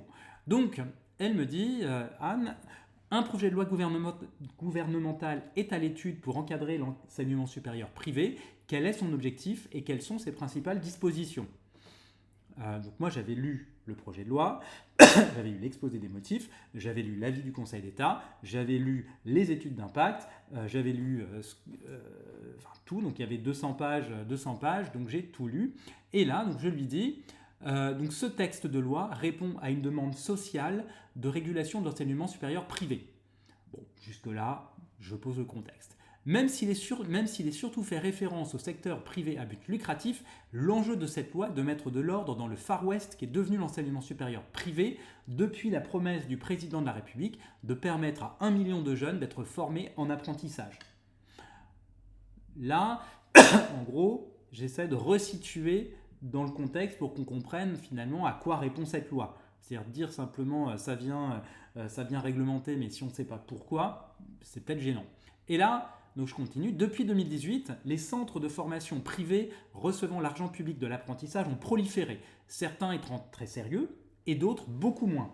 On a vu des entreprises s'improviser centres de formation et s'autoproclamer grande école pour attirer des jeunes sans pour autant être vraiment capable de les former correctement. Ces pratiques s'appuient sur un vide juridique. Le nom grande école n'est pas un label et n'est pas protégé. N'importe qui peut l'employer. Ces mêmes établissements cultivent, avec un marketing souvent jugé agressif et trompeur, l'ambiguïté à l'égard des familles auxquelles sont promis des diplômes reconnus par l'État. En fait, ils préparent à des certifications inscrites au RNCP, au Registre national des compétences professionnelles, et à ce titre reconnues par France Compétences et par le ministère du Travail. Ce qui ne veut pas dire reconnaissance par le ministère de l'Enseignement supérieur. Et donc, ce que je dis ici, ceci n'entraîne pas pour autant, mais regardez, sans même me relire, j'ai employé mes propres mots. Ceci n'entraîne pas pour autant reconnaissance par le ministère de l'Enseignement supérieur et ne permet pas la poursuite automatique d'études. Donc, en gros, il y a tromperie sur la marchandise. L'objectif de cette loi est donc de mettre un shérif et un marshal dans ce Far West. Alors là, j'ai poussé la métaphore, je pensais à Lucky Luke en parlant. Cow-boy, cette vie elle est trop grande et trop petite pour nous deux. Ces principales dispositions portent sur les conditions et modalités de la reconnaissance des établissements d'enseignement supérieur privé. Et là, elle introduit un agrément et un partenariat, donc deux nouvelles modalités. Le premier est donné aux établissements après que les processus pédagogiques et administratifs ainsi que la stratégie éducative ont été évalués par une autorité indépendante. Cet agrément conditionne l'autorisation à préparer à des certifications reconnues, même si l'établissement ne bénéficie pas d'argent public. C'est-à-dire qu'en gros, pour former des jeunes, même si on ne touche pas de subvention, et ben maintenant, il va falloir montrer patte blanche. Ça ne peut pas être donné à tout le monde. En gros, je vous donnerai un exemple dans un instant. Donc, quant au partenariat, une fois agréé, l'établissement aura l'obligation d'inscrire ses formations sur Parcoursup. Aujourd'hui, ces écoles ne sont pas sur Parcoursup et en font un argument premium. Vous êtes stressé par Parcoursup, vous allez voir, nous, on vous donne une réponse quasi instantanée. Vous postulez chez nous, vous avez la réponse dans le quart d'heure. Vous n'avez pas le stress de Parcoursup. Ouais, mais c'est en partie ce qui pose problème. Enfin, c'est une des causes du problème. Et donc, quant au partenariat, la deuxième modalité, il vient remplacer le statut ESPIG. Alors, établissement d'enseignement supérieur privé d'intérêt général, là, il s'agissait d'écoles privées qui, du fait qu'elles remplissaient une mission d'intérêt général, touchaient des subventions publiques pour la partie d'intérêt général de leur activité. Donc, il n'y aura plus d'ESPIG, mais une nouvelle modalité de partenariat entre le ministère de l'Enseignement supérieur et les écoles privées. Et donc, en revanche, tous les autres établissements privés délivrant des diplômes visés par le ministère de l'Enseignement supérieur ou jouissant d'un grade universitaire seront concernés par le partenariat dans des conditions proches de celles portant sur les ESPIG. Bon, c'est exactement ce que je viens de vous dire. Je ne vais pas tout vous lire, je voulais juste mettre ça en lumière. Je reviens sur une chose concernant le fait que n'importe qui, jusqu'à présent, pouvait s'autoproclamer grande école de ceci ou de cela. Je peux vous parler d'une école en particulier qui avait un campus à Poitiers, qui a défrayé la chronique à Poitiers. Cette école, alors certains vont sourire, hein, pour ceux qui me connaissent, cette école avait ouvert en septembre 2023. Attendez que je ne me trompe pas. Septembre 2025, autant pour moi. Septembre 2024, autant pour moi. Septembre 2024 et a fermé en mars ou avril 2025. Et elle a défrayé la chronique parce qu'elle a fermé en cours d'année, laissant sur le carreau une cinquantaine de gamins qui s'étaient inscrits dans des formations aux noms tous plus alléchants les uns que les autres. Donc un master en, je ne sais plus, marketing digital avancé, finance internationale pour milliardaires, enfin j'exagère, hein, enfin des trucs qui donnent envie à des jeunes mal informés, quoi, grosso modo. Et donc cette école, ce qui était très intéressant, c'est que ces statuts avaient comme objet social installation de dispositifs et d'équipements électriques. Voilà, donc en gros, je dirais, un électricien peut s'autoproclamer grande école de je ne sais quoi, ouvrir un campus et berner tout le monde. Alors évidemment, hein, cette école avait capté de l'argent public. Donc il y avait une cinquantaine de jeunes qui étaient tous en alternance. À l'époque, les écoles touchaient encore, donc quand elle a ouvert, 8 000 € par an par alternant. Donc là, 50 gamins, 8 000 €, donc 8 x 5, 40. Donc là, en gros, 400 000 € encaissés par l'école entre septembre et décembre. Et puis, l'école a fermé ses portes en mars. C'est-à-dire, grosso modo, après avoir encaissé et sans avoir décaissé grand-chose, voire sans rien avoir décaissé du tout. Donc c'est précisément pour éviter ce genre de choses que le dispositif de l'agrément et du partenariat sont proposés par le ministre de l'Enseignement supérieur. Et c'était l'objet finalement de ce projet de loi. Et donc moi j'ai l'impression, alors là j'espère ne pas me bercer d'illusions, mais j'ai l'impression que dans ma réponse à la question d'Anne Coffinier, question simple, hein, comme pour Jacques Attali, question simple, j'ose espérer que ma réponse était relativement éclairante, quand même, que ça apportait un élément de compréhension et quand même un peu de complétude, pas d'exhaustivité, mais un peu de complétude quand même, quant à ce qui avait pu mener le ministre à déposer ce projet de loi. et j'ose espérer qu'on comprend le contexte et l'objectif. Donc, ce que je vais faire, je vais déjà faire un copier-coller de ça. Je vais dans un instant arrêter le partage d'écran, mais je vais y revenir dans pas longtemps. Ce que je veux dire par là, c'est que ici, on a vu un entretien. Je vous ai montré cet entretien, comment j'ose espérer que j'ai pu contribuer à créer de la donnée, à créer de l'information pertinente pour Anne Coffinier, qui pouvait appeler d'autres questions. Et il y en a eu d'autres, bien sûr. Il y a eu à peu près 6-8 questions, avec chacune une longueur à peu près comme ça, comme celle-ci. Donc, moi, je vous ai livré mon analyse. Maintenant, je vais soumettre cet extrait d'entretien, si vous voulez bien, à l'avis de Gemini, voire un juge de paix quelque part qui va évaluer ce que peut valoir cet entretien, ou en tout cas cet extrait d'entretien. Donc je vous montre le prompt que je vais partager avec vous pour que vous puissiez vous rendre compte. Donc il est assez simple. Le rôle, vous êtes un examinateur méthodologique. Tâche, déterminer si l'extrait suivant contient un matériau analytique, une justification a posteriori, une reconstruction narrative. Donc je vais coller l'extrait. Sortie, type de discours dominant, indice textuel, ce qui peut légitimement être inféré, ce qui ne peut pas l'être à partir de l'entretien, à partir de l'extrait. Donc on va voir ça tout de suite dans Gemini. Alors là, qu'est-ce que c'est que ce truc ? Coller l'extrait, hop. Donc je vais ici, tac, je fais un copier-coller, là. Et donc on va voir ce qu'il nous dit. Moi je ne l'ai pas fait tourner avant, donc je vais découvrir en même temps que vous ce que dit Gemini de ce que j'ai pu répondre à Anne sur le projet de loi. Et on va voir donc si c'est exploitable, au moins je dirais en théorie, dans un travail type mémoire. Alors, en tant qu'examinateur méthodologique, j'ai analysé l'intervention de Vassili Joannides de Lautour. Voici le verdict fondé sur les 3 catégories demandées. J'ai peur. Alors, matériaux analytiques présents.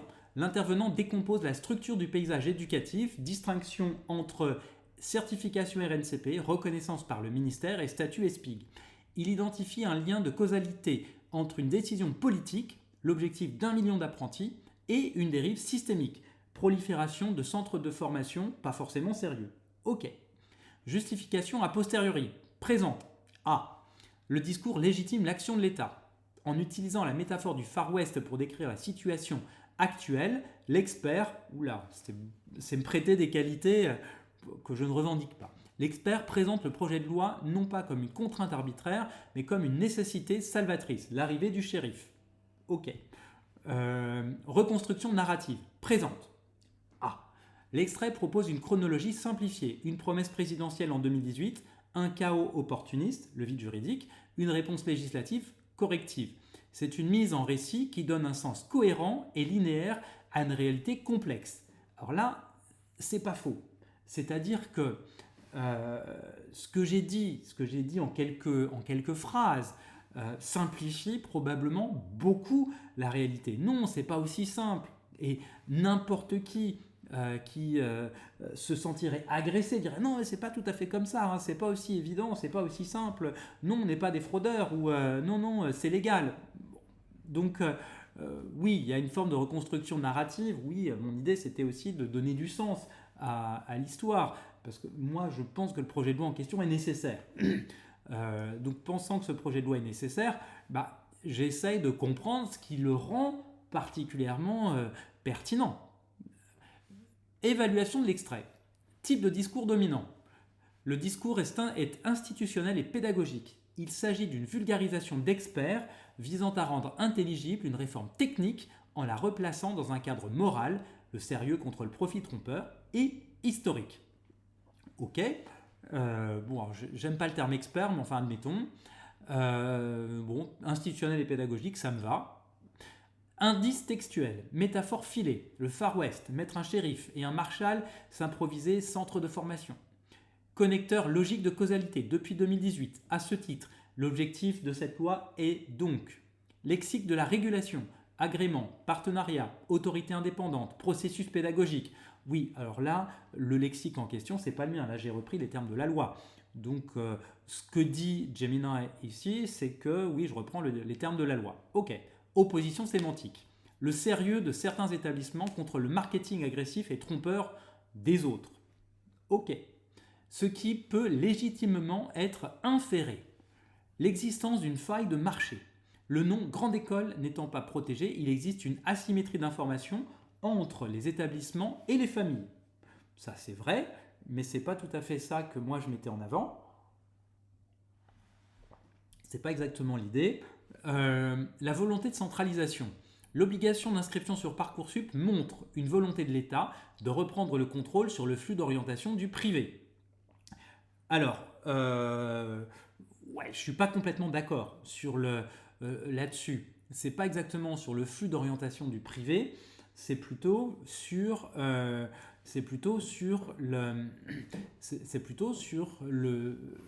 message adressé aux jeunes et sur le fait que les jeunes et leurs familles se feront moins blouser que ça a pu être le cas jusqu'à présent. C'est surtout ça en fait, à mon avis. Bon, est-ce qu'on peut inférer ensuite le passage d'une logique de guichet à une logique de contrôle? Après l'ouverture massive des vannes de l'apprentissage, l'État resserre les critères d'éligibilité au fonds public et à la reconnaissance de diplômes. Alors, oui, il resserre les critères d'éligibilité. Alors, c'est vrai, on peut inférer ça, mais moi, ce que je vois aussi, c'est que après avoir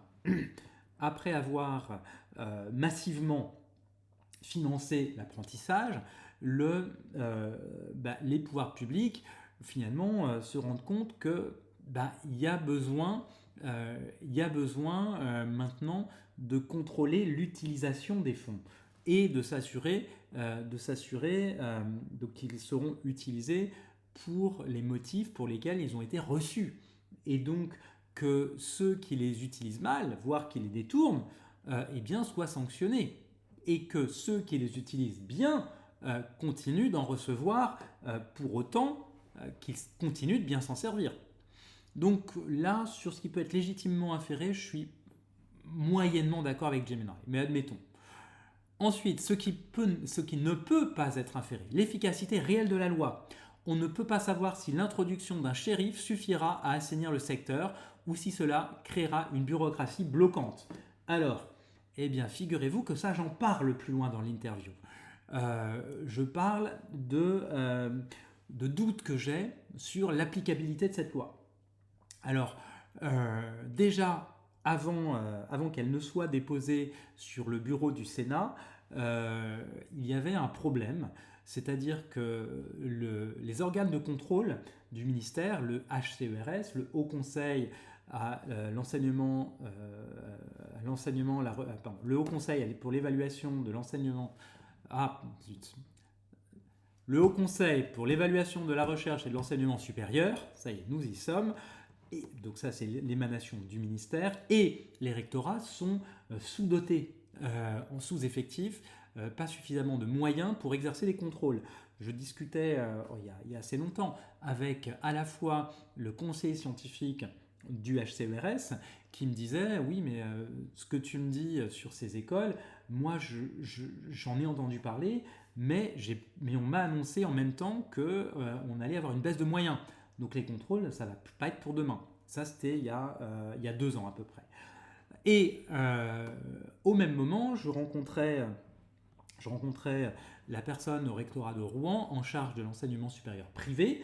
Et donc, on parlait de ça. Et elle me disait, moi, j'ai un problème. Moi, je veux bien exercer tous les contrôles que vous voulez, mais j'ai un agent avec moi. On est 2 pour toute une académie, pour 6 départements. Donc, je vous laisse faire le compte. Elle me dit, moi, je ne demanderais pas mieux que de faire tous ces contrôles, mais je ne peux pas. je ne suis pas, équipé pour. Donc cette loi, donc là effectivement on ne peut pas inférer de ce seul extrait que la loi sera efficace, mais j'évoque plus tard dans l'entretien le fait qu'à mon avis il y aura un sérieux problème d'efficacité du fait que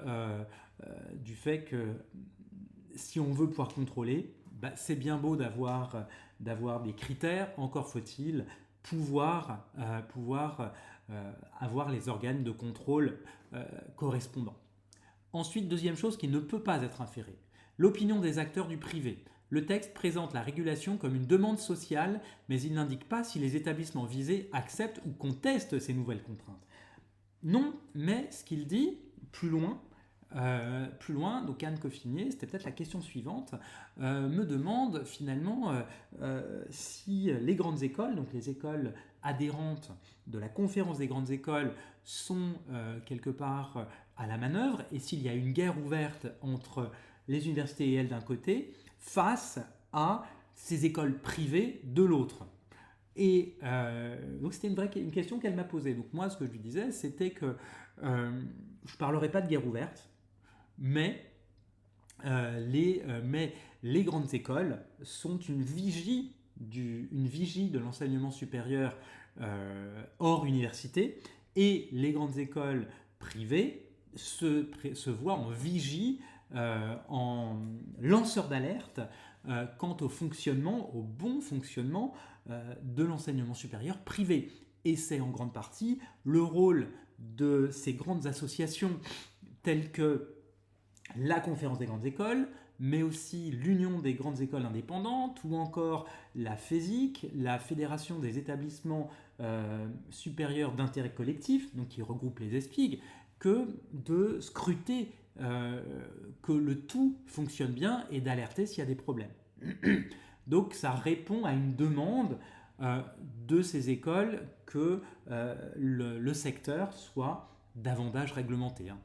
Mais ça, l'extrait que je vous ai montré ne le dit pas. Mais plus tard, dans le texte, oui, je le dis, dans l'entretien. Ensuite, on ne peut pas inférer non plus la qualité intrinsèque de l'apprentissage. Le texte critique les structures de formation, mais ne permet pas de juger si la formation en apprentissage elle-même est pédagogiquement inférieure à la voie initiale. Non, et ce n'est pas l'objet. Effectivement, est-ce que l'apprentissage c'est bien ou pas? Non. En revanche, une chose que dit le texte, plus loin, c'est que l'un des problèmes soulevés par l'apprentissage dans l'enseignement supérieur, eh bien, c'est que Emmanuel Macron, candidat, promettait 1 million d'apprentis, de jeunes en apprentissage, pour ramener vers l'emploi des jeunes qui en sont exclus, pour faciliter l'insertion professionnelle et l'insertion sociale des jeunes en difficulté. Ça, c'était la promesse du candidat Emmanuel Macron en 2016-2017. En 2018, la loi sur l'apprentissage est votée. Très vite, on arrive à 700 000 jeunes en apprentissage. Et en fait, on se rend compte que 70% des jeunes, grosso modo, sont dans l'enseignement supérieur.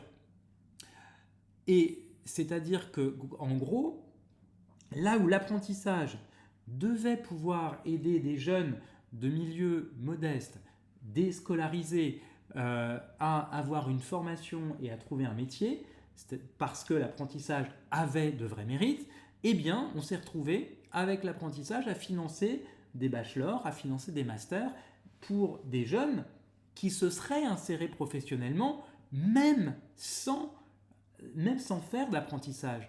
Jusqu'à présent, les jeunes dans les écoles de management, dans les écoles d'ingénieurs, faisaient des stages.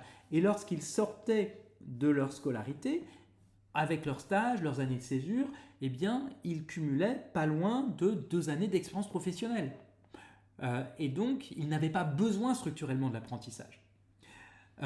Donc, le texte en lui-même, donc l'interview, effectivement, ne dit rien a priori sur la qualité de la formation en apprentissage, mais plus loin, comme je déplore que l'argent public ait été finalement détourné de sa mission d'origine, qui était d'aider des jeunes vulnérables à s'insérer professionnellement et était détourné vers des jeunes qui n'en auraient pas forcément autant besoin, implicitement dit que bah oui, l'apprentissage c'est bien.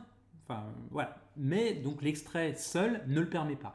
Mais le reste de l'entretien, oui, le permettait.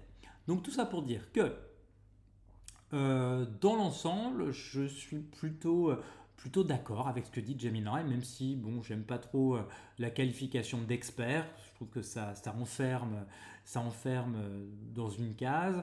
Donc ça a l'air plutôt fiable, hein, ce que je dis, plutôt exploitable, et avec quelques formules choc que j'ai choisies, hein, bien sûr, pour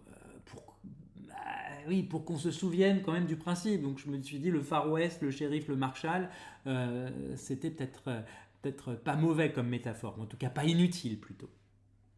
Donc ça, c'est sur ce qu'on peut tirer, donc d'un entretien ou d'un extrait d'entretien. Donc ici, à mon avis, il y a quelque chose à en tirer. Voilà. Alors je dis pas ça parce que c'est moi qui ai causé, hein, mais je pense, j'ai fait de mon mieux avec cet entretien pour avoir quelque chose à dire qui puisse être intelligent, ou autant que possible.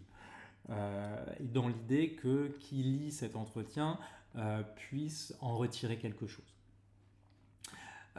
Donc, je vais pas tarder à boucler.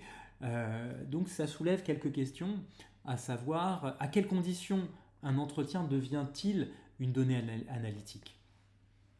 Eh bien, donc comme on a vu là sur les trois, hein, donc David Linard, Jacques Attali et moi. Alors désolé de me comparer à Jacques Attali, de me mettre à la hauteur de Jacques Attali, le trait d'union étant Anne Coffinier.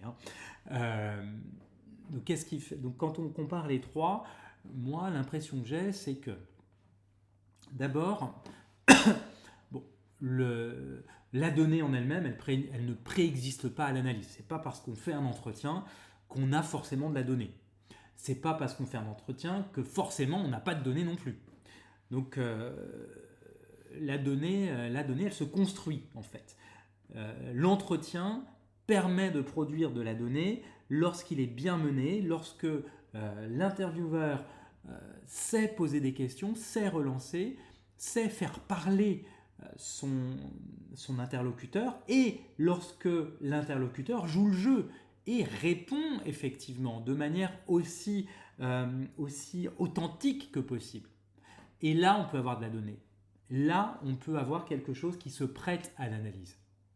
Donc, une chose qui est importante et qu'on n'a pas forcément complètement vu, mais ce soir, parce que les entretiens s'y prêtaient pas tous, mais il y a une différence énorme entre ce qui est dit, entre ce qui est raconté, c'est-à-dire donc d'abord ce qui est exprimé, l'histoire qu'on veut raconter, le message qu'on veut faire passer, combien on veut finalement avoir l'air de jouer le beau rôle ou d'être héroïque ou au contraire d'être le bad boy, et puis une différence entre ce qui est analytiquement exploitable.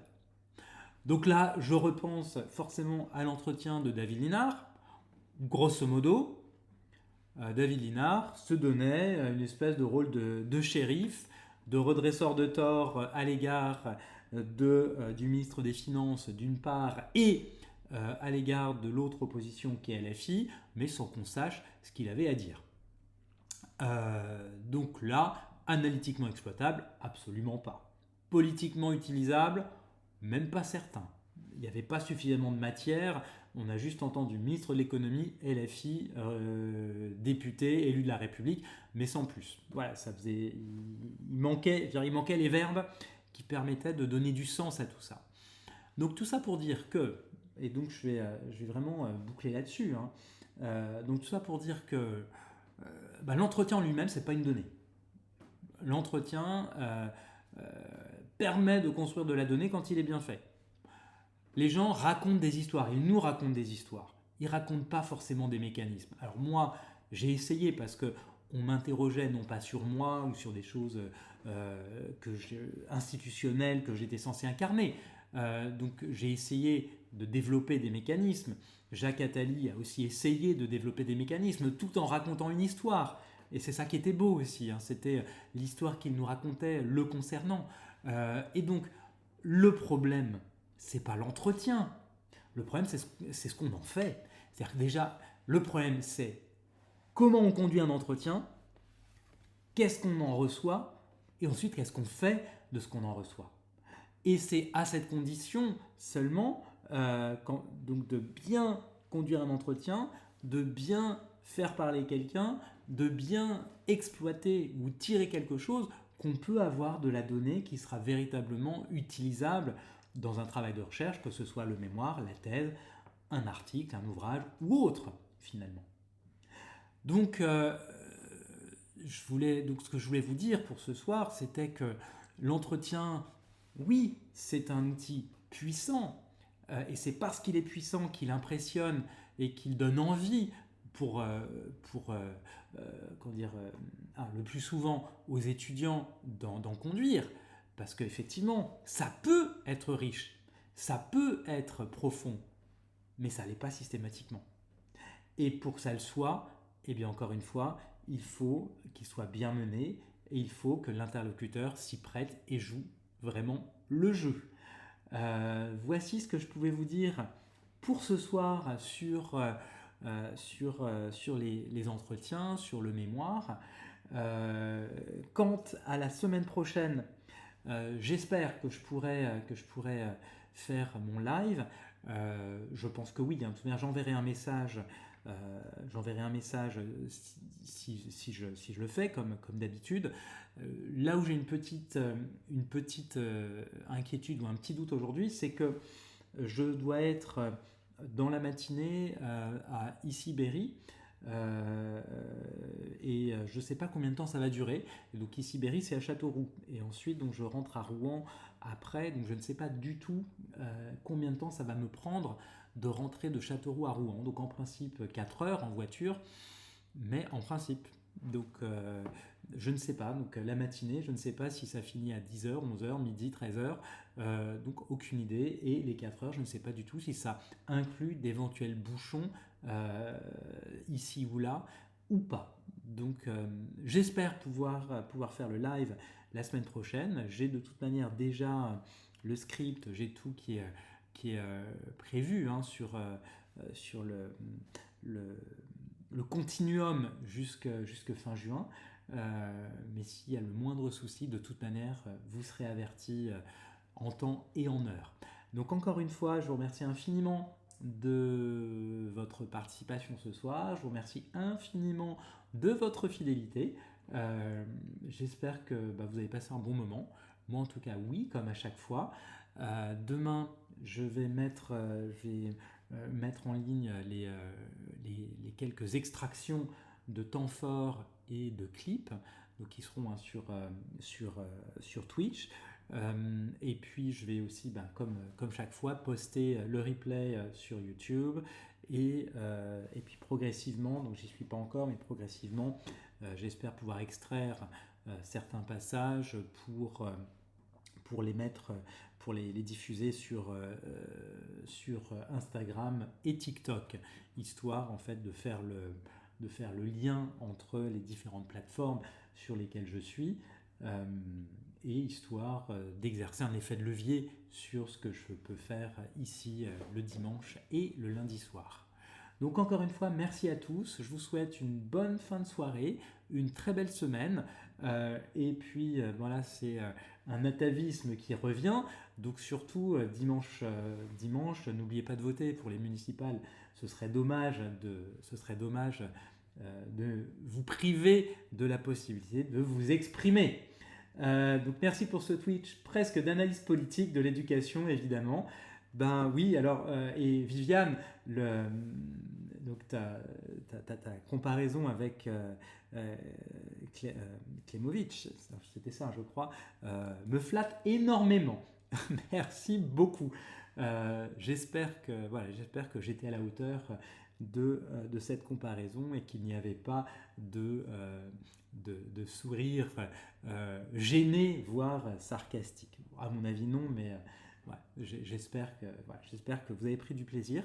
Moi, oui. Donc, je vous souhaite une bonne semaine. N'oubliez pas les élections dimanche. Et puis, à la semaine prochaine, sauf problème.